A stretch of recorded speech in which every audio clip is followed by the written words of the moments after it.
ప్రభుత్వం ఖర్చు చేసింది ₹1 అయినా సరే అది ఎలా వాడబడింది, ఎక్కడికి వెళ్ళింది అని తెలుసుకునేటటువంటి శక్తి ప్రభుత్వానికి ఉంటుందా లేదా పార్లమెంట్కి ఉంటుందా? ఎవరికి ఉంటుంది? కాకి ఉంటుంది.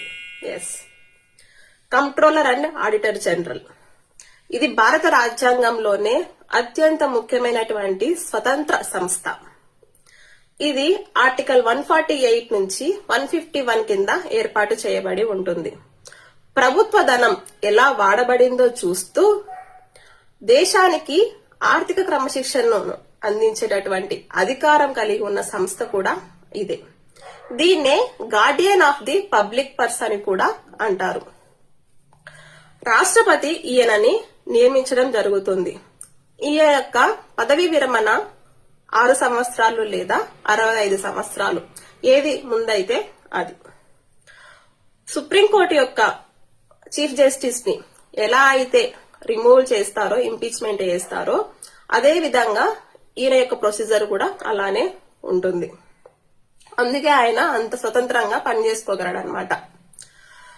కాకు వేటి మీద అధికారం ఉంటుంది అంటే, దేన్ని ఆడిట్ చేస్తే అధికారం కలిగి ఉంటుంది వేటిపైన అంటే, కేంద్ర ప్రభుత్వము, రాష్ట్ర ప్రభుత్వము, consolidated fund, contingency fund, public accounts, ప్రభుత్వ సంస్థలైనటువంటి బిహెచ్ఈఎల్, ఓఎన్జీసీ, ప్రభుత్వ గ్రాంట్స్ కలిగి ఉన్న సంస్థలు కూడా ఉంటాయి కదా, వాటి మీద ఆడిట్ చేసే అధికారము కలిగి ఉంటుంది.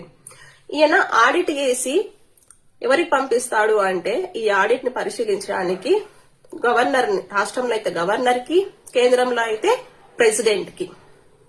ఈ రిపోర్టు మళ్ళీ పబ్లిక్ అకౌంట్స్ కమిటీకి వెళ్తుంది.